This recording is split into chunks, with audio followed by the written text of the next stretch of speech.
Corrupção no IPASGO. A Polícia Civil investiga esquema criminoso que pode chegar a 500 milhões de reais. O golpe envolve 16 empresas terceirizadas e pelo menos 5 médicos. Quem traz as informações agora sobre esse assunto é o repórter Almir Costa. Funcionários desta empresa de tecnologia da informação que fica no setor Pedro Ludovico, em Goiânia, são apontados pela Polícia Civil como responsáveis pelo esquema de corrupção que tem como vítima o Instituto de Assistência dos Servidores do Estado de Goiás. A empresa é prestadora de serviços ao IPASGO desde 2011. Há um mês, a Delegacia de Repressão a Crimes contra a Administração Pública investiga 16 empresas e 5 médicos que fraudavam o sistema do IPASGO para receber por serviços não autorizados por meio do pagamento de até R$35 mil por cada fraude contra o Instituto. Nesta segunda-feira foram cumpridos 4 mandados de busca e apreensão, 6 intimações simultâneas e 8 afastamentos de funcionários da GT1. Uma das empresas investigadas recebeu por 200 hemogramas feitos no mesmo dia em um único paciente.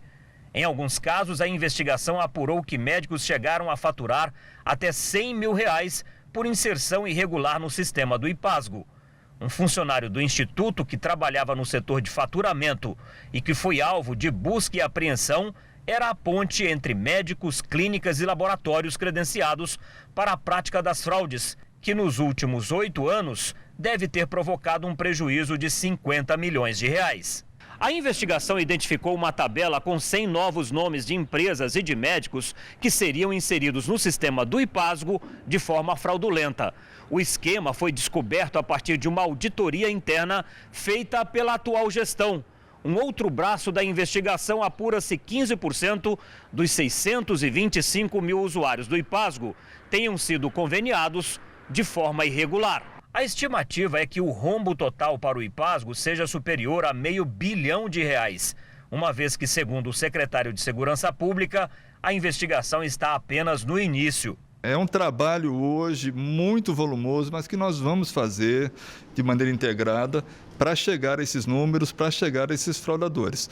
Muita gente vai ser intimada, muita gente vai ser ouvida, muita gente ainda vai ser investigada. Aí, gente que estou colocando pessoas físicas e jurídicas, credenciados e empresas credenciadas, para chegar ao fundo dessa questão. Para chegar ao fundo dessa questão depende da investigação da Polícia Civil e eu quero saber agora ao vivo quais são as novidades, o que chegou de última hora aí para o repórter Almir Costa contar para a gente. Boa tarde, Almir.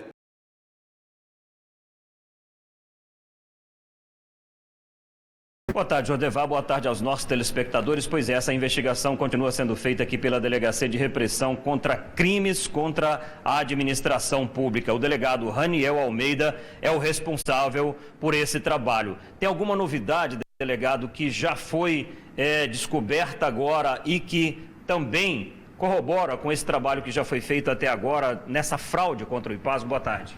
Muito boa tarde. Nós demos cumprimento a 4 mandados de busca e apreensão, foram produtivos.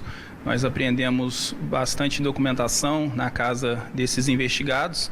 Essa documentação ainda está sendo analisada pelos nossos agentes.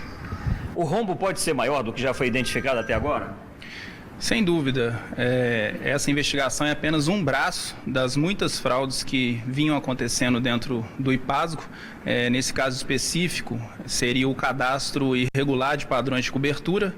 E o rombo, sem dúvida, é milionário e a gente precisa aprofundar isso. Tem mais gente envolvida?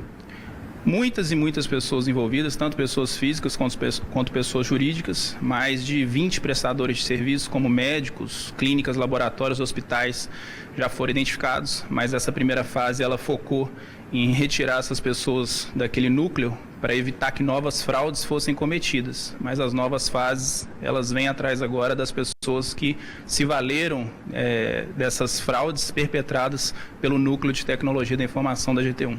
Então tem mais irregularidades ainda? A gente acredita que sim, na medida que a gente vai avançando, a gente vai identificando novas irregularidades e é isso que a gente vai colher agora na decorrência das investigações. Outra coisa, por que ninguém foi preso? Um rombo tão grande quanto esse contra o Instituto, ninguém é preso? Nós chegamos a representar por 4 prisões temporárias. A Justiça entendeu pela desnecessidade das prisões nesse momento. Essas irregularidades, elas já foram interrompidas, ou seja, o Instituto já deixou de estar perdendo dinheiro por conta dessas fraudes, desses crimes? Bom, a gente deflagrou a operação ontem e esse era o grande objetivo, justamente estancar aí a sangria do rombo, do desvio de dinheiro dentro do Instituto. A gente acredita que a grande porta de entrada dessas fraudes eram esses funcionários públicos, que são funcionários privados, mas terceirizados a um serviço público. Então a gente acredita que pelo menos parar com essas fraudes vai ser parado a partir de agora. O senhor pode adiantar para a gente, para o Jornal do Meio-Dia, quais são essas próximas fases? O que está no foco da investigação a partir de agora? Não há prejuízo em dizer que muitos prestadores de serviço já foram identificados, como eu citei anteriormente. São médicos, pessoas físicas, também clínicas, laboratórios, hospitais, que a gente acredita pagavam a faturistas, espécie de lobistas, para que eles então intermediassem com esses funcionários da GT1 a colocação de padrões de cobertura irregulares dentro do IPASGO. Isso gerava o enriquecimento ilícito desses prestadores de serviço e, por consequência, um grande prejuízo ao erário. Para a gente encerrar, delegado, por que crimes essas empresas e essas pessoas vão responder? Nós estamos investigando os crimes de organização criminosa, corrupção ativa, corrupção passiva, inserção de dados falsos em sistemas de informações, sem prejuízo de outros crimes que a gente venha a descobrir na sequência. Jordevar. O delegado me ouve. Delegado, tem a resposta da empresa GT1 Tecnologia esclarecendo que não é alvo de investigação e diz que está contribuindo com as autoridades. A GT1 não é alvo mesmo?